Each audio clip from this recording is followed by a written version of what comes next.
And we're live. This is AA Ringside Podcast with Abraham all the way up in New York. I'm all the way out in Florida. This is Albert. I'm actually about 30 or 40 minutes away from the Performance Center. Live with us is John and David. They're both buddy of ours, good friends of the channel. We all just saw WrestleMania 36, Night 2. My mind is blown. Guys, I don't know who wants to start off first. Go ahead. Let's hear what you thought overall. Man, what a different experience was Night 1 from Night 2. I think so. Really feel the difference in the type of show that they had planned for WrestleMania before it was split into two nights. And I don't know whose idea it was to split it into two nights. But whoever it is was a genius because Night 2 overshined Night 1 by not just by a little bit. It outglowed Night 1. I agree with that. I think AJ Styles and Taker should have ended tonight. That match yesterday should have been the closing of tonight's part 2. But overall, it was pretty good. That Funhouse thing was very, very different. Oh yeah. I was like, I didn't know if I wanted it to end or keep going. It was weird. Oh yeah. David? And I think that's the effect that Bray Wyatt wanted to bring to that match. Well, at least, what they improvised the match to be, because I don't think that would have been the case if it were, that definitely wouldn't have been the case. Yeah, but they made the best out of it. I feel like they took Bray Wyatt's element and he totally squashed John Cena for once. Very true. David, what are your thoughts of tonight? Well, I like that we had talked about this offline too, that when The Fiend lost to Goldberg and he got a match with John Cena, you knew that John Cena knows how to, do business the right way. And you knew that he was going to put Bray over because John has always been good for the WWE. And I was really giving him some props tonight about his ability to make fun of his career. Oh, yeah. For him coming dressed up as Prototype, as the Doctor of Thugonomics, like it was absolutely fantastic. And what do they call him? Johnny Lean Meat or something like that. It was just, it was really Johnny cool. And I agree Large with Meat. Abraham. But Johnny Long Meat, yeah. If this was live, like down here in Tampa, a lot of these would have been completely different. And I'm almost willing to bet that if it was Styles Taker live, it might not have been as good as what it was yesterday. I agree. Yes, sir. I agree. I think having the freedom of, I think the moment that they canceled the Tampa venue and they put in the Performance Center, it was just like, okay, literally, what can we do? How can we make this work? How can we? It's like, fuck it. Let's throw all the plans away. Like, how can we make this very memorable? And I think for both the AJ Styles Boneyard match, which would have been a good match, I think if it was just regular, like you said, but I don't think it would have been as spectacular as it was. I think, especially with wrestling, new is always better.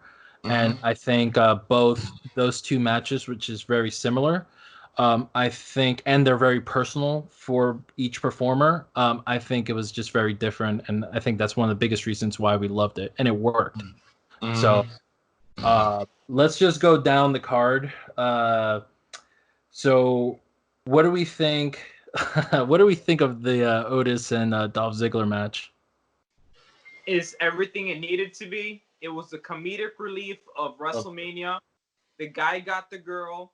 They gave the big kiss at the end. Otis got the girl. Dolph Ziggler got the low blow. It was perfect. There was better about that match. They couldn't have made this any better. And this would have been in a live crowd. This would have rocked the whole crowd. This was amazing.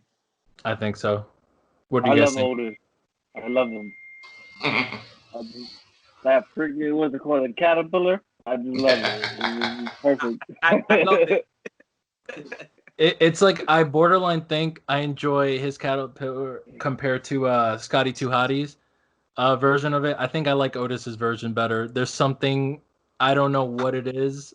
There's something completely lovable about Otis, and just It's a big seeing teddy bear. he is. I think that's what it is. But seeing him pick up Mandy, and I mean the match is stupid in all reality, but it just felt great. It just felt so Well, great. if that's your argument, the match is stupid. Anything that Orange Cassidy is absolutely retarded. It's true. I mean, me and David talked about Cassidy quite a bit, but it's true. Like it's just in all reality. Like I think if I don't know, it's just stupid things that work. So if it's stupid and it works, then it's not stupid, you know. So, any final thoughts on the Otis and Ziggler match? Well, I think that this has spotted off into new storylines because now this goes back and it says who released the video, right? I know that's good. Yeah. What happens to Mandy and Sonya? They've been close, so that's now a part. Is Mandy gonna be with Heavy Machinery moving forward? Golden Machinery. Golden Machinery. I like that. I like that. I like that. I mean, I think you bring up really valid points because we didn't solve the whole mystery on like who's this hacker, which I'm very curious about. What do you guys think, David and John? First revealed the guy flipping over. I thought it was gonna be CM Punk for some reason. That would have been a great way to bring it back. I say one thing: Mandy Rose is beautiful. I don't think any of us disagree on that. I think that's the one thing all of us could hands down. Dave, what were you gonna say? No, I just don't get Dolph Ziggler's career. I know to this day just can't figure it out, man. Like this dude, he's got everything he wants. I just think I don't know, maybe he just speaks his mind backstage. I just don't understand why he's not like some sort of champion, why he couldn't, I just don't get it. I mean, they've given the Miz a bone, and I think Dolph is way better. Just Miz can talk. That's about the only difference. I keep going back to maybe putting up some of these other guys like Bobby Lashley, Dolph Ziggler, maybe get them with a Heyman type of guy that can talk because they can both wrestle very well. Probably some of the best in the WWE. But now what's Dolph going to do? I mean, Bobby Roode's not around anymore. Are they still a tag team? Like what? Bobby Roode? I don't know. He hasn't been around in a while. I just said he's not around. I don't know. I know he had the suspension. Suspended for wellness. Yeah, but he came back. He did come back, so no one really knows. Yeah, maybe Bobby Roode's your hacker, but then that breaks off into a whole. Oh, that's a good idea. By the way, I ain't thinking that. His horn, he's a good booker. David would be a good booker, by the way. Just throwing that out there. That would be freaking amazing. But okay, so let's say Bobby Roode is not, because I think you brought up an interesting point.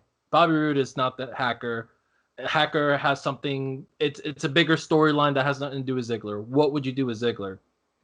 We'll talk about that for a few, and then we'll get on to the next match. But what would you do with Ziggler? Because I agree. I think Ziggler's a main event guy. I think it's to be real with you. We're past his time of him being a top guy. What would you guys do? I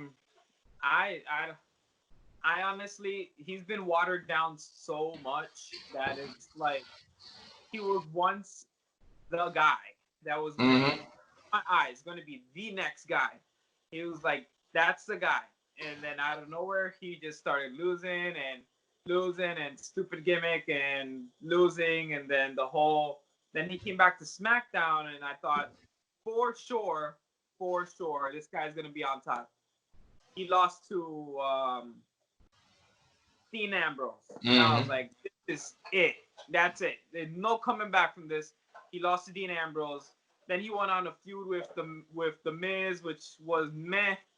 And then that's it. And I mean, I feel like they just use him as they use him now, and that's it. I mean, they can bring other guys up and upper mid card guy. Yeah. John, what do you think? Maybe a gimmick change. do something else out of the box. I don't know, something to like kind of like put yourself out there. Because now, like I see Dolph Ziggler, I'm like, all right, whatever. This is Yeah, cool. nobody cares anymore. I don't, That's you it. know, it's not like, oh my God, Dolph Ziggler is in a match, like, you know, like, oh whatever. It's just gonna be a You know probably what? put in the card or something like that. He loses in the next match. Capitalized on his number 30 entrance at the Royal Rumble a few years back when he was fighting the Authority. That was his chance to be the guy. So you guys all agree that he is beyond redeemable at this point, at least to be a top guy. The only thing I could think of is, well, first of all, I think we can all agree that the only reason that this story was even interesting is because Mandy Rose got involved with it. I mean, like, none of us really cared about Dolph Ziggler. And so it was just like, all right, maybe he goes to NXT. Oh. Maybe he goes there. I could see that. And I could see he could have a little bit more freedom over there. I really think that NXT might be his next spot. I got three letters.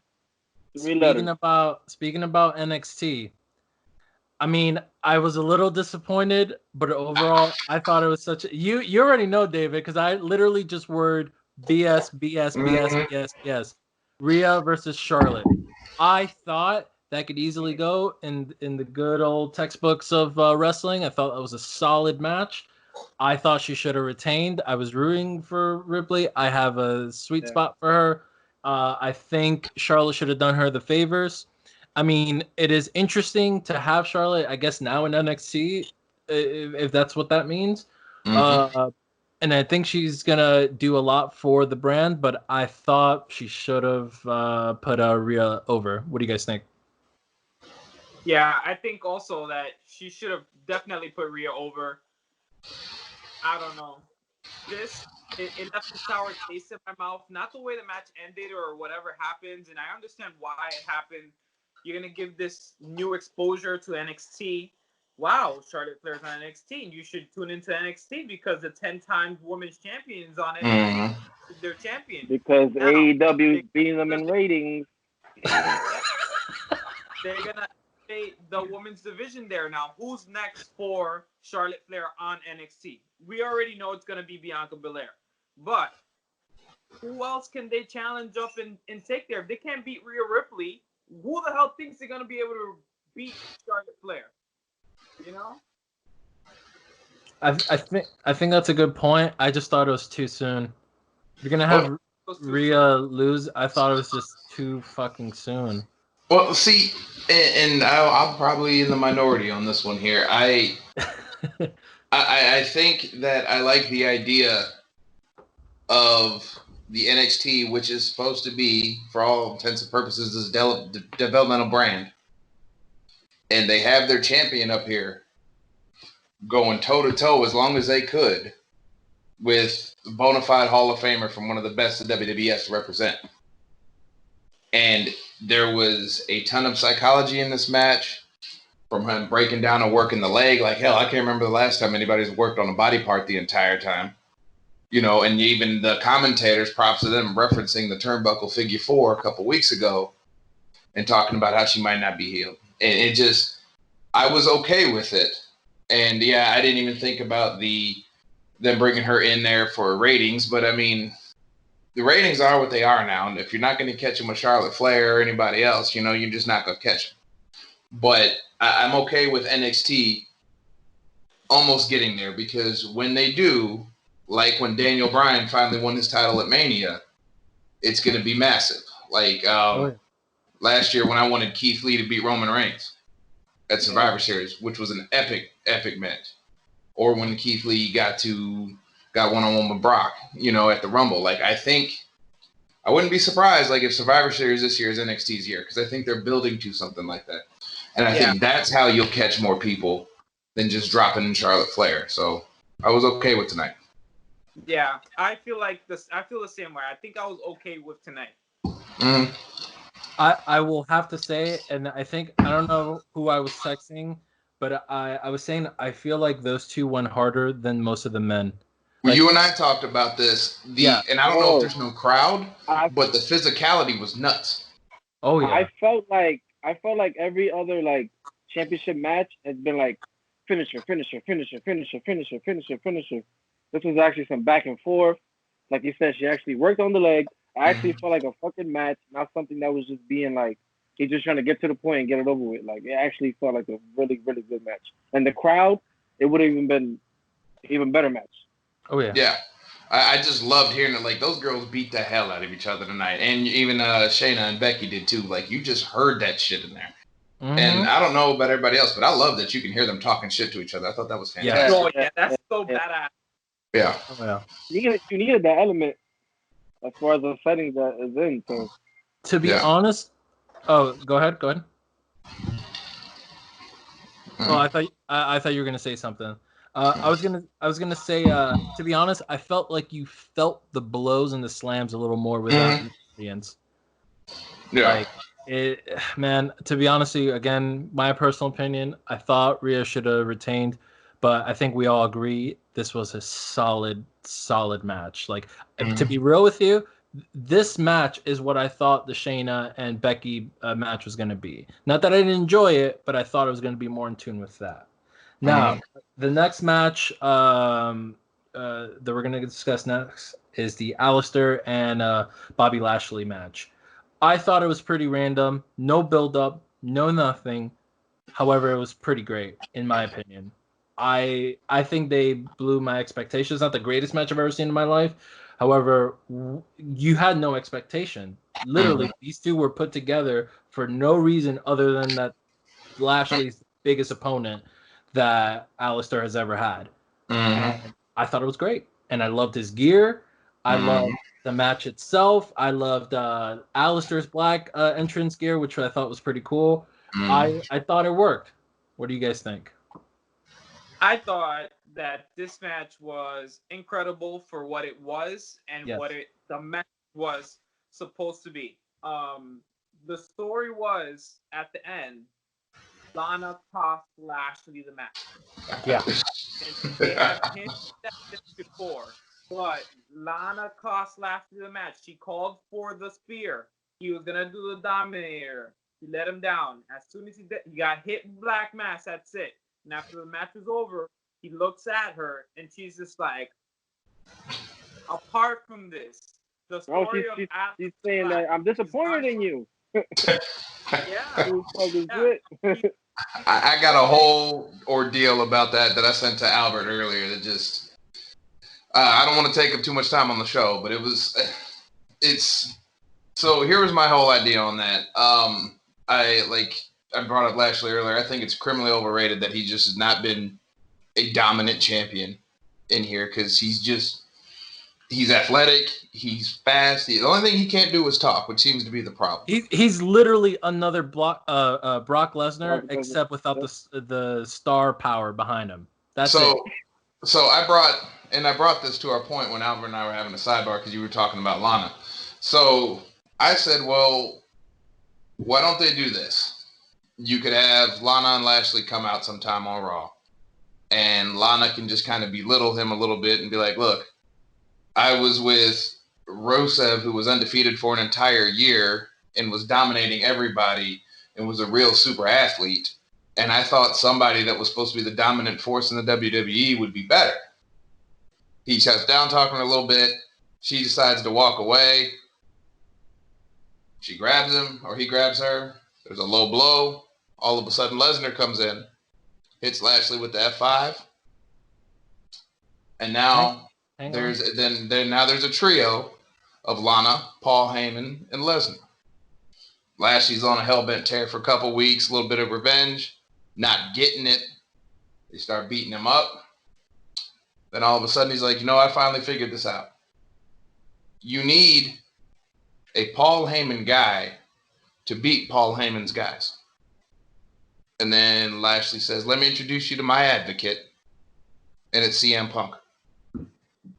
Because Lashley's problem is he can't talk. So you get CM Punk, who the WWE doesn't really want to wrestle, but get him on some TV time. And now he's cutting promos in Lashley, and then you get a build-up to a Lashley-Lesnar match, which everybody wants, which would be good. Well, I would have booked this a little a lot of bit different.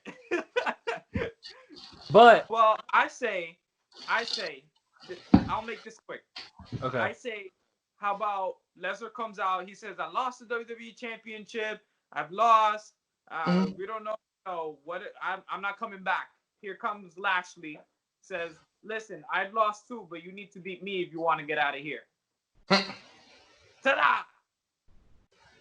That story, but still. But it doesn't work though, because Brock is notoriously just not showing up just because. Yeah. Yeah. So I mean, I like it because I think that fight is going to be great. But the only thing that just gets no hype behind it is that Lashley, whether it was with Leo Rush or fucking Donald Trump, like he just doesn't get any. Like he just can't talk. He's just not funny. He's just. And Lana, as much as I like her, like as a person, like she's just terrible screaming in the ring. It's god awful. So here's the flaw with both of your guys' booking, which me personally I love. What you guys said makes way too much sense. I loved your booking, David, because it literally brings what everyone wants all into one. Brock Lesnar and Lashley and CM Punk back, and you can get rid of Lana for a minute and tie up that whole storyline. Even start a new one for CM Punk. That's the one I prefer. But what both of you guys said makes way too much sense. We're not having it. I think I'm little by little I'm getting used to the fact that time's gonna keep going.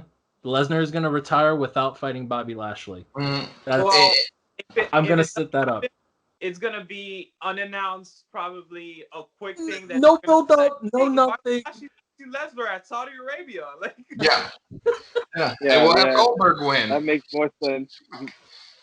Now, what was the next match after that? Was it the last standing match?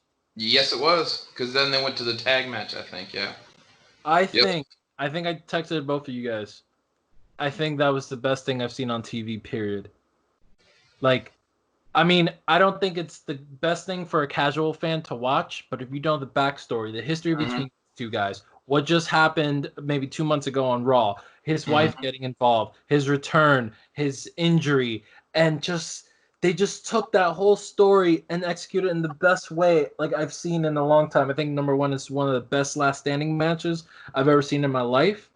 And just these two just brought it. They gave it 150%. I literally thought these two were going to kill each other. I thought Edge at one point was going to spear him off the truck. I was hoping for that. You know what? He doesn't need to kill himself. That's cool. And then literally, and I was telling both of you guys, when Edge was about to give him the chair shot, I cried.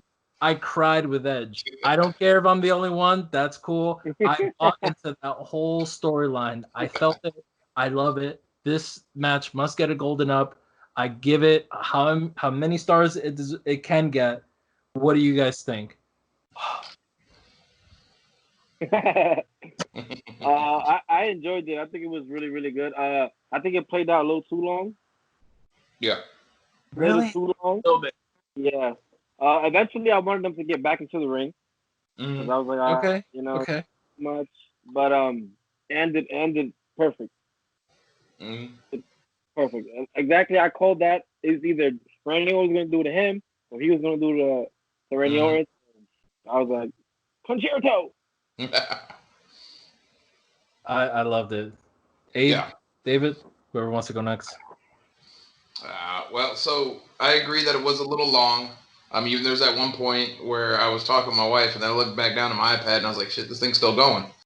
And I love the spike DDT on top of the truck on the F-150. I thought that was really snapped. It just looked really, really good. I cringed when that happened. I literally, I know it's not as hard as anything else, but I'm just like, ooh, that gotta hurt. But it just proves to us that if he wants to, Edge can still have a good run. He had 10 years off, come back. He's in phenomenal shape, and I think he's going to be around for a little bit. I really do. At least 3 years, I think. Yeah. Why not? Well, I might be doing maybe main shows for next 2 years, probably. Maybe like SummerSlam, WrestleMania, Saudi show, and I think that's it. Yeah. But I think he's got a program in him somewhere, and I think it could be fantastic because, one, he looks like he's in damn good shape, and there was a lot of physicality in this match, and he wasn't slow, and it was fantastic. You know what's crazy? While I was watching this match, Edge is coming out, and all I can think about is where's his eyebrows? Oh, I'm glad you brought that up. So, David, I brought up this thing. These guys thought I was crazy. I don't know if you've noticed it. A lot of these older wrestlers, they look like they're missing their eyebrows. Edge, AJ Styles, Aleister Black. Bobby Lashley looks like he just tattooed eyebrows on his forehead. Who else? So, if you haven't noticed, pay attention. A lot of these guys, Kenny Omega's another one. A lot of these guys look like they have no eyebrows. Thank you for noticing, John. I gotta take a look at that. I spent the whole time like, where is it? No eyebrows, bro. I'm telling you, it's a thing. It's a thing. So, Abe, what do you think of this match? I thought it was everything that it needed to be. Yeah. I thought that, again, they should have been in the ring a little longer. Okay. I'm glad that they took it out of the ring and they took it around the Performance Center. Hold on. The best tour of the Performance Center. If you wanted to see what it was like in the inside, you got it. Sorry. Go for it. State of the art. And Johnny Gargano at NXT, then your answer is yes. Oh, yeah. Overall, you really enjoyed it? I enjoyed it. It was a little, like everyone else thinks, a little too long, a little too much. You know, like, okay. I feel like it was a little dragged out, but at the end of the day, they did what they needed to do. The beginning was good, the middle was good, and the ending was good. It was just the little, tweaks and little things that maybe could have been a little better. It could have been like 5 minutes shorter. Yeah, for sure. Okay. A lot less grunting, a lot less throwing shit around. But apart from that, it was great. Yeah, I loved how he did a straight pull up and boom, right off the chair. That was the thing. When Edge grabbed that cage and like dropped down with like a DDT or something like that. Yeah. Cool. So one thing that I'm gonna give Edge as props. This is something very minimal, but I really liked that. Okay, so we all know that this especially that particular match must been talked about and worked out like in detail. You know, I mean, a lot of stuff was improvised, but one thing that I love that Edge did. If you notice, every time they go, and I felt like I was playing like Raw versus SmackDown back in the day. But I loved that everywhere Edge and Randy were, Edge kept looking for the next thing. What can I do next? What can I do next? Let me look up. Oh, can I climb this? Can I? So even though it was all probably, a whole big work, I love the fact that like it's the small little details. Edge gave you that thought like, will this work? This work. So that's I loved it. And I'm gonna say this last thing and then we can move on. It could be a simple yes or no, or it could be just a simple sentence agreement or rebuttal. Can this compare, since it's a last man standing match? Can this compare to the Brett and Michaels last standing match from back in the day? You mean Brett and Austin? Don't you dare. No, Brett and Michaels had a last standing match. Did they? Yeah. Did they? The Iron Man match. Yeah, I'm sorry. You're right. It's an Iron Man match. That's what I meant. Yeah. Well, it was on that caliber. Given the circumstances, given the times, given what's going on, with all those little bullet points at the end, yes. Okay. And you are right about that, David. I wasn't trying to be an ass. I'm a guest on the show, but I was like, shit, did I miss something? No, you're right. I just thought about it. I confused the two. But to be honest with you, that's what I kept thinking the whole time. Like I feel like that match was on the same caliber as one of those classics. I think we're gonna talk about this for a minute, in my opinion. Yeah, it was a classic, and the only thing that concerns me is I don't want to see them wrestle each other again. Yep. Yeah. That's right. But I hope I that's don't want to see it. off. Yeah. That's right. So, Now, the Raw Tag Team Championship match. What do you guys think? We can totally skip this. Skip.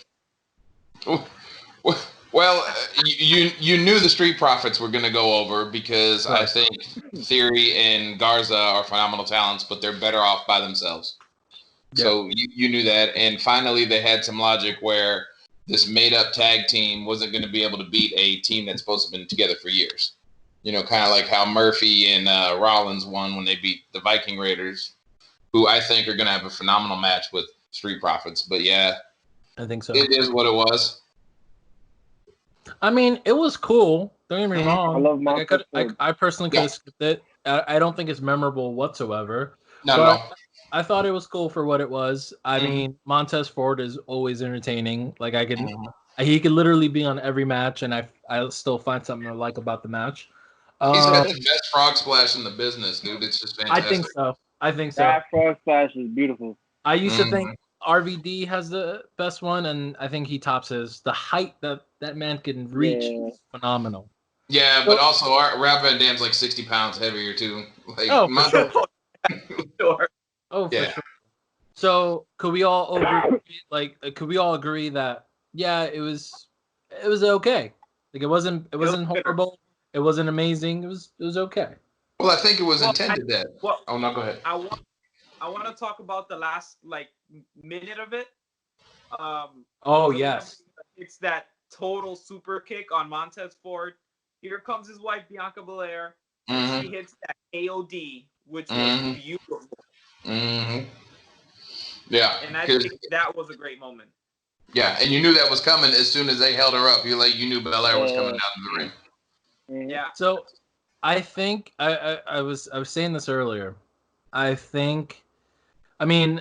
hope that Ripley can bounce off from this loss, and I think she will. But I think, look, I don't know why you didn't have Shayna win. I don't know why.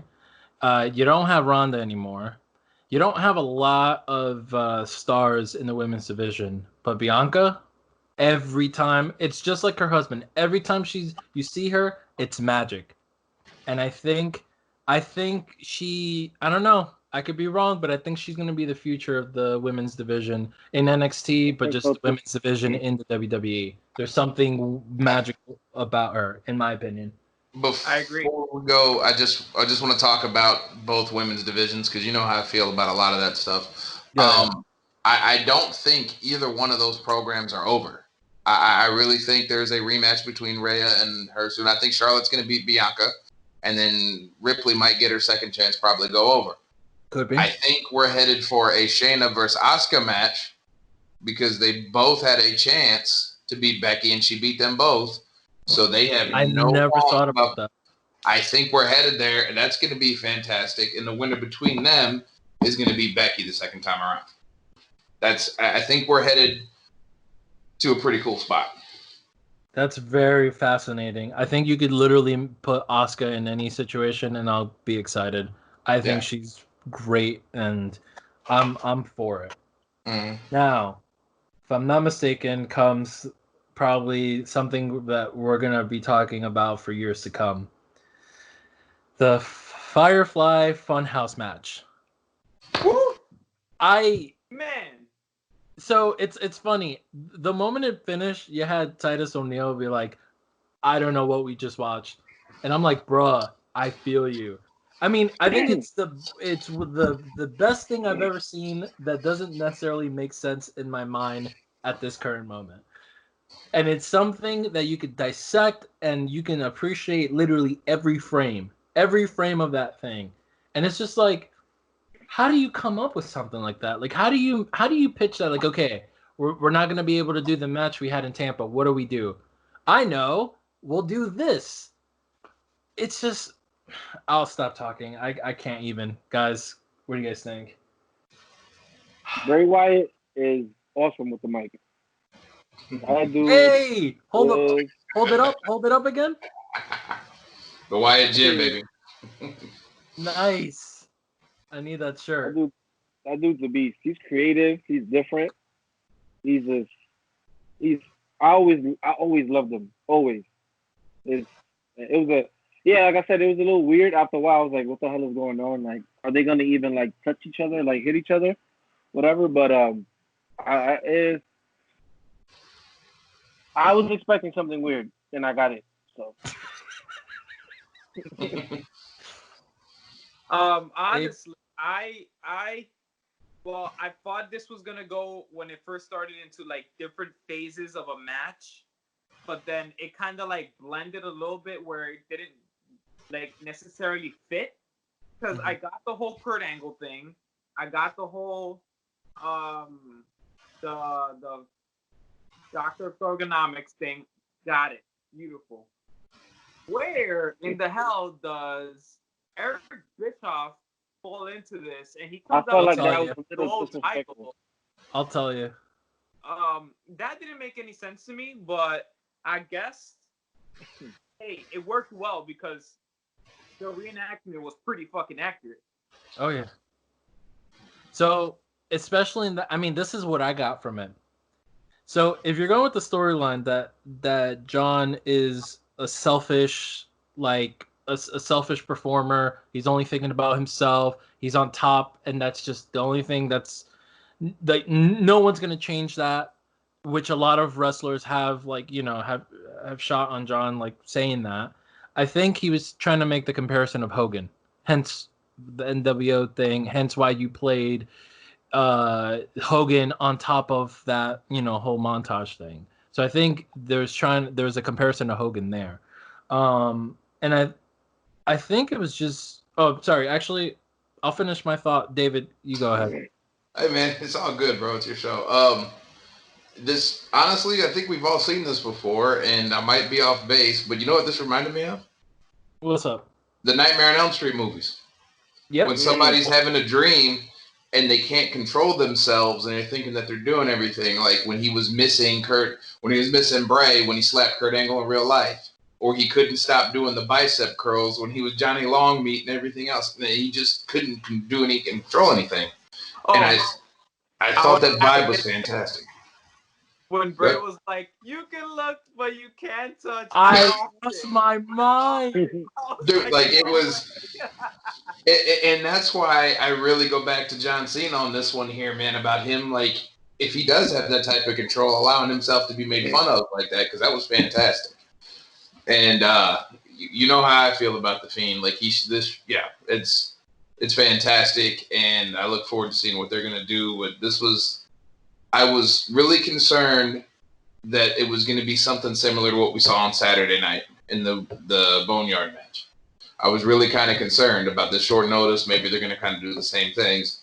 But no, this was really, really cool. And you're right. I don't think any casual fan will understand what happened there. Yeah. But everybody that's seen here and familiar with John Cena and their careers, I think it was great. So it's interesting that you brought up Nightmare on Elm Street. I mean, I'm so happy that you brought that up. I wasn't thinking about that, but I was thinking of, I'm a big Batman fan. It reminded me of Batman Arkham Asylum, where you have Batman like locked in with one of the prisoners, and he literally goes insane. And I think I'm getting chills just thinking about it. I think this is the best, not only best alternative, I'm glad we got this in a regular match. Like, it would have been cool if, like, towards the end they would have just had a somewhat of a regular match. But you know what? If this is how you're going to send off John Cena, because John Cena has less matches in front of him than behind him. So if you're going to send him off, that'd actually be probably the best way. It's cinematic. It's different. We'll probably talk about this match more than any of John Cena's last 5 matches. Personally, I can't really remember them. Yeah. But we're going to remember this one. And it's cinematic. It's beautiful. It was weird. It was all Wyatt. I wouldn't be surprised if he directed it, if I have to be honest. I know he wrote it. He had it all mapped out, and I wouldn't be surprised if he directed it. I thought it was great. I don't like you said, I don't think the Fiend is buried at all. I think this gives the Fiend a little bit more fuel. if anything. And any final thoughts on this match? I imagine it's going to set up a program with The Fiend and Braun Strowman. I think it has to. Ex-Wyatt family. I mean, I think that's where we have to go. Yeah. Because I don't know how long Roman is going to be out with him taking care of his health. The storyline there really makes a lot of sense. Because Braun was supposed to be the savior of the Wyatt family when he debuted as that black sheep, and it all disintegrated. And he was never there to help him against John Cena. So I think we're headed that route. Here's a problem though. Here's the problem with what you just said. Even though I loved it, the problem is that the moment Roman comes back, he's gonna defeat the Fiend, and the Fiend. Like I think right now, I don't want to see a title on him. Mm-hmm. At least not for a while. Well, he honestly doesn't need one. He does not need one. He doesn't. So, but you already know that whoever has the title will drop it to Roman. Mm-hmm. Which I think will be fine against Braun Strowman. I mean, that's what it'll have to be. Like this whole Goldberg thing was a mess, and I told you offline. I think that Goldberg only won in Saudi Arabia is because that Saudi prince told Vince that he wanted him to win. Like that's really about it. That's the only thing I could think of. I think so. But overall, we ended up loving this match. Do we all agree? Mm-hmm. Yeah, amazing. Now, the main event. The main event of the night. Wasn't the greatest match. I thought it was similar to the Goldberg and Braun Strowman match. However, because there was good booking on this one, there was a build up. I think maybe I could safely say we all really love McIntyre. Mm-hmm. I think his win was pretty sweet. It felt great.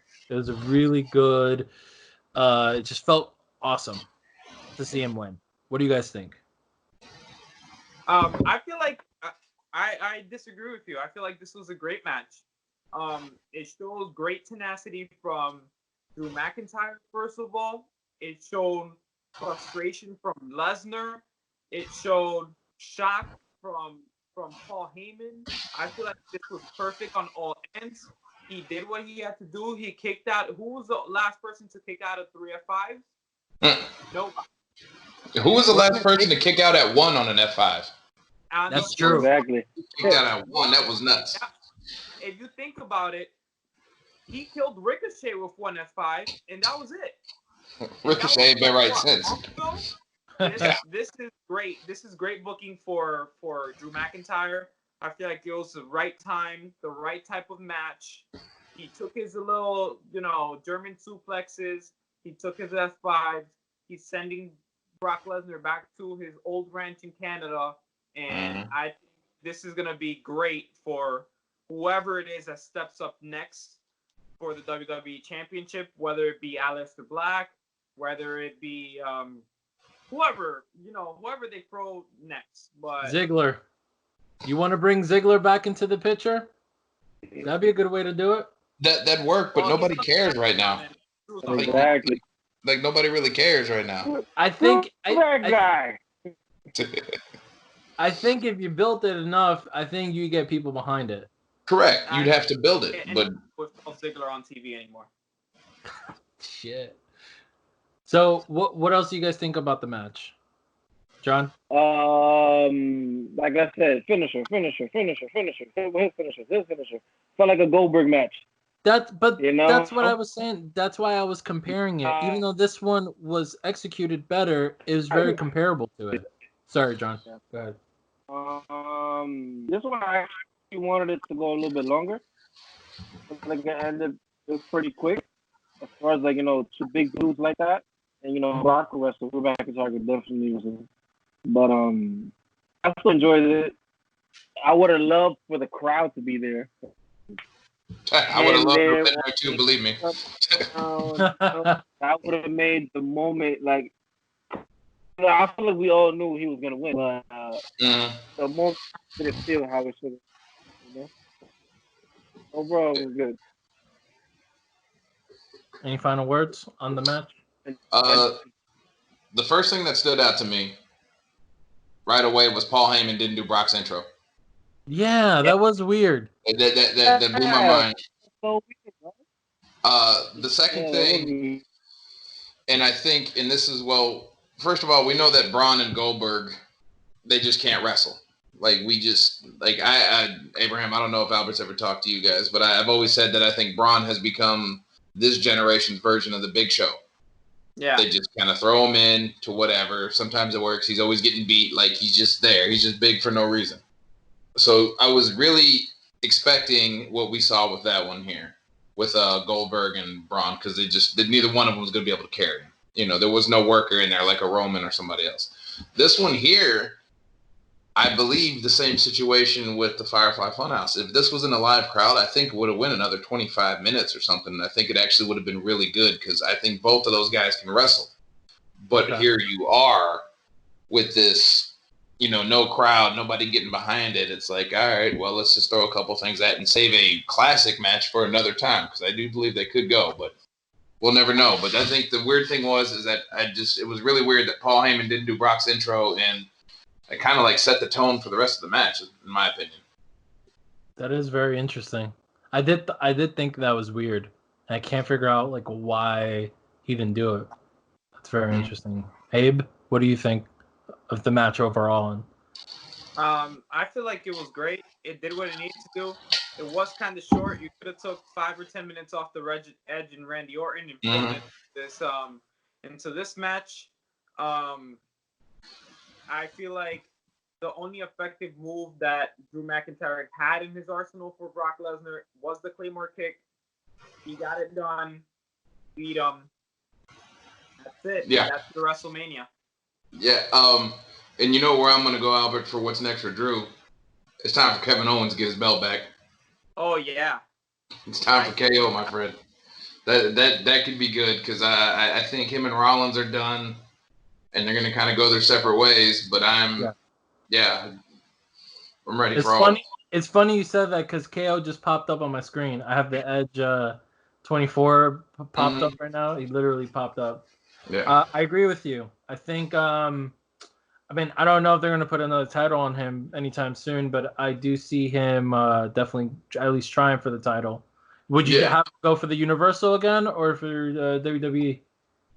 Well, when are they going to do their reset again? Because, like, I mean, you got to look at all the top contenders on Raw. They all lost with the exception of Kevin Owens, because Owens beat Rollins, Styles lost. You know, you got Aleister Black, but I think he's headed towards a thing with Andrade, you know, for United States for his first championship. And I just, there's not really anybody there, you know, besides unless they do something quick where, you know, Andrade loses the title to Aleister Black and you throw Andrade again. Correct. Yeah. And he'd be fantastic. I've been on board with Andrade for a long time. I like that dude a lot. But I don't know, because, well, never mind, because he didn't lose his title when he got suspended for having his violation. But it would be interesting. But I think Black is next in line for the U.S., and I'd like to see where Andrade goes next, because that would be good. But it would, as of right now, the path might be Owens, but you're going to need another bad guy because Drew McIntyre is a face. So, you know what? I wouldn't mind if Andrade was like McIntyre's like main protagonist, like in his whole like arc as a champion. I wouldn't mind if he's like the main one. Yeah. You know? Yeah, it'd be fantastic. Because Andrade is great, but we'll see. Guys, so let's just sum it up and let's wrap this whole baby up. What do we think about WrestleMania 36 as a whole, both night 1, night 2? Did you skip the women's match on purpose?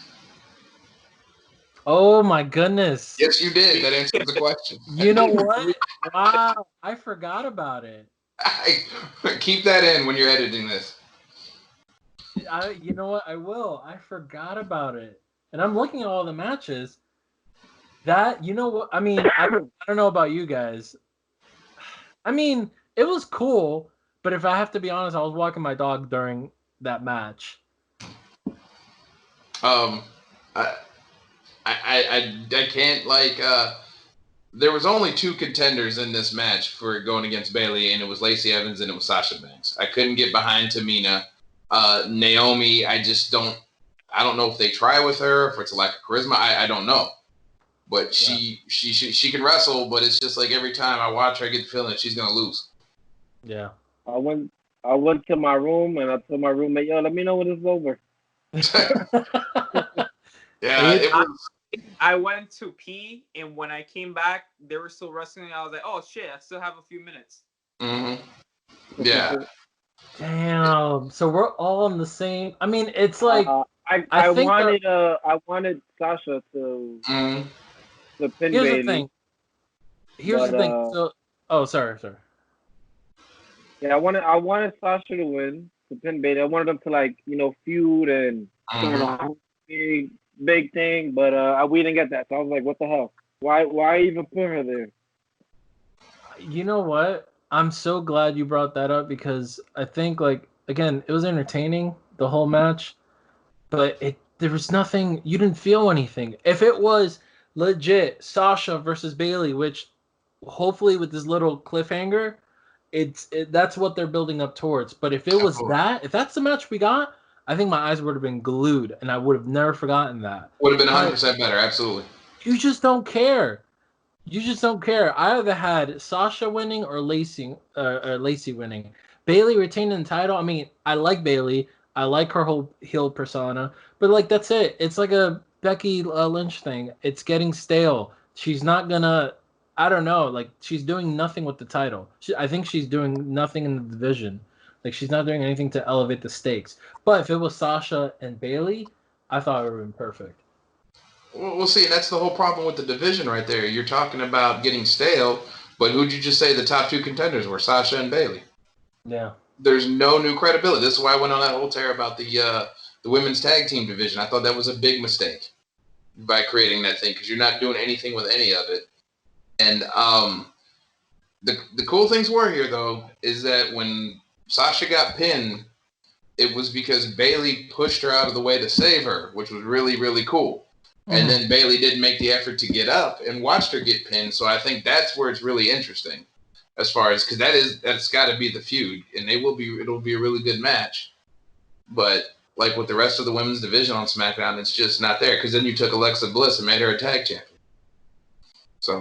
So I agree with you, and I'm just thinking about it. I think Sasha and Bailey have enough backstory in their real lives and in their work lives that if you build it right, if you book it right, I think you can have somewhat of an Edge and Orton type of thing going on.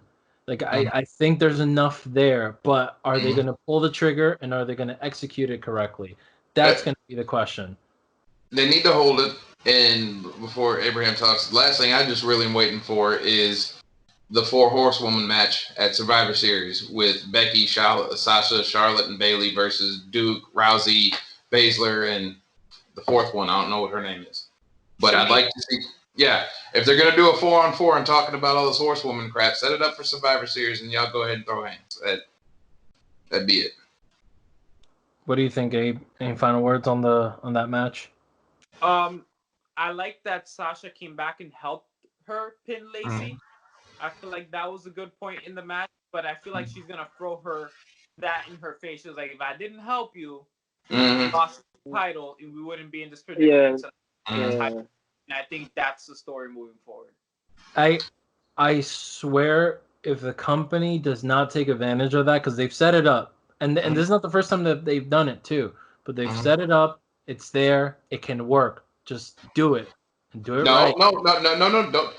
You let that build because talking about cross promotion, I really feel like they moved too quickly with the Cody MJF feud.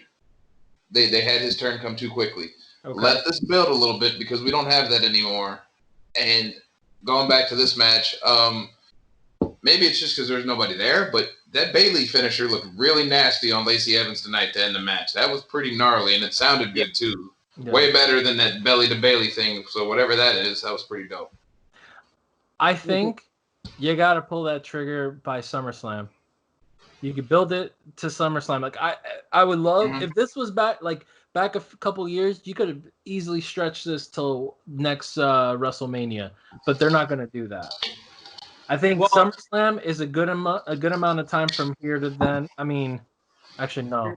And then you turn I guess Sasha that's face, and she's gonna be in her hometown, and this is gonna be a Cinderella story for the SmackDown Women's Championship, the only title she has not picked up in her career. If they wait a year, you think that they can hold a storyline? No, SummerSlam's in Boston this year. It's in Boston. Mm-hmm. So make it to SummerSlam. Okay. Wow, I'm with it. I mean, from your guys' lips to Vince's ears.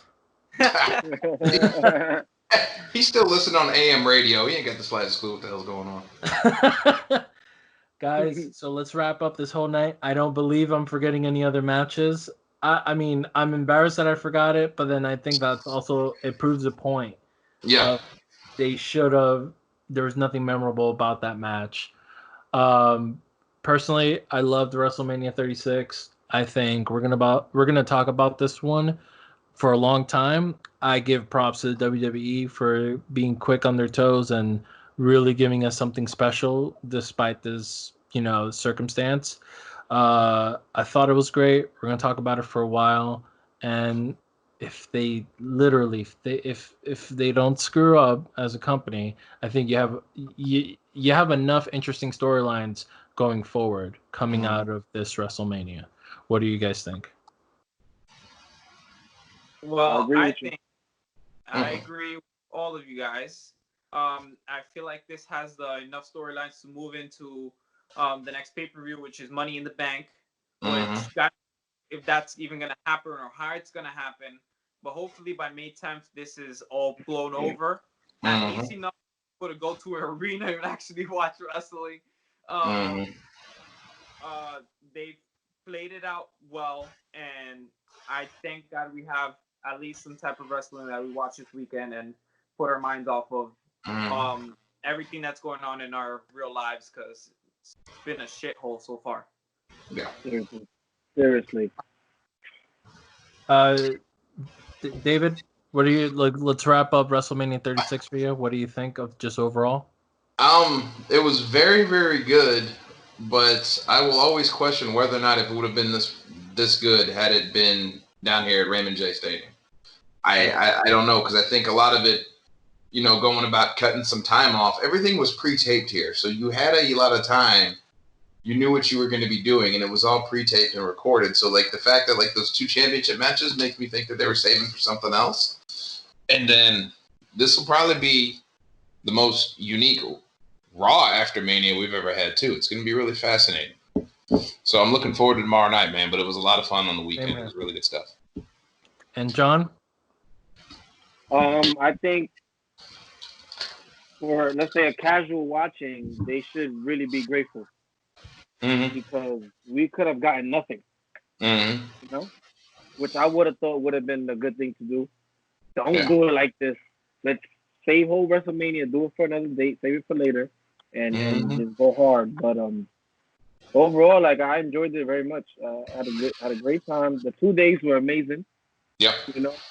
Saturday and Sunday. So yeah, they should keep doing that. I was just gonna say that.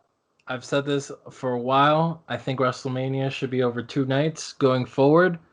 I think it's easier on the eyes. It gives you a little break. And, I mean, unless if they charge you an arm and a leg and a testicle for the tickets, I think it would be fantastic if WrestleMania was 2 nights. So then, what are you doing with TakeOver? Put it on Friday. Before the Hall of Fame. You put it with SummerSlam. Yeah, and then now, like you just said, now I got to pay tickets to go to both nights, because what I like about I'm booking here, okay, man. Well, I'm not paying Saturday and Sunday night for WrestleMania. You get 1 ticket out of me. That's it. No, that is true, but I don't know. I think it just. I mean, you are right, especially if you anticipate to see TakeOver every year before WrestleMania. You do deserve to get to see, get that show live. I just think WrestleMania would just be cool over 2 nights. Well, I mean, and it would be. I mean, with with TakeOver for the longest time has been a lot better than some of the WWE pay-per-views. So, I mean, you can't just not have that. And then the only other thing is if it's on 2 nights, you're gonna split profits too, because a lot of people aren't gonna pay for a Saturday and a Sunday. So you got to see which cards are out, what's going on. So like right now, if you guys had a choice, which one would you have paid for? Saturday, Sunday? Sunday. So why do 2 nights?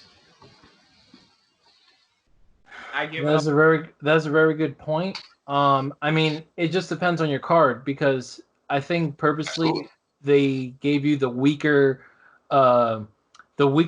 side of the card on the first night to give you like just a little bit of a taste. But if most of your card is pretty on point, I don't see why you couldn't spread it over 2 nights. But everything you said is pretty valid. But if you had a strong card where, like, let's say you had 10 matches on, or whatever, just say 10, and let's say 7 of those matches are like fire-ass matches. Mm-hmm. You know what I'm saying? And you book it right, you build it right. If 7 out of 10 of those matches are fire, hell yeah, I'll go both nights.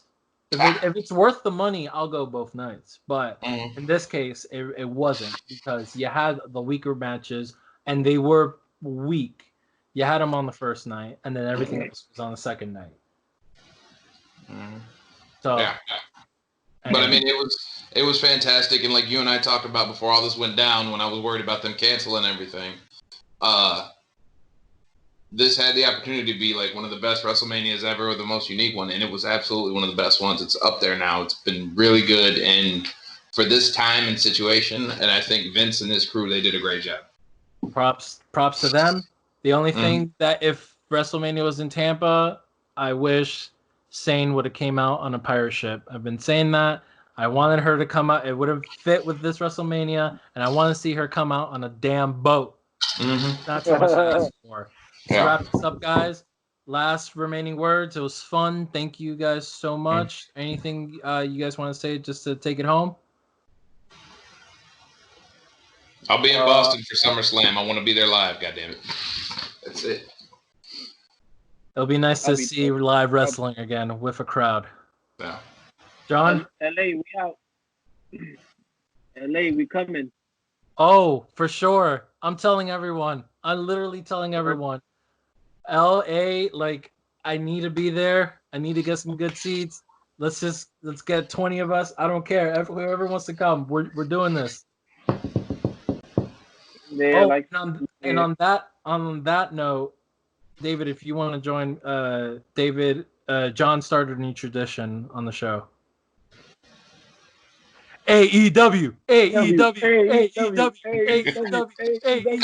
do a post match with them. I think they're doing fantastic as far as a lot of their stuff. I don't think ratings mean as much as what they used to, because we started it just because, like, Abe. Oh, they're coming at Abe. Yeah. Okay. I mean, I DVR both shows so I can fast forward through shit. So he's not too keen on AEW, so I like to give him a hard time. All right, Abe, close this out. All right, guys. After you grind my gears, this has been a Ringside Podcast. After WrestleMania, be safe and good night, y'all.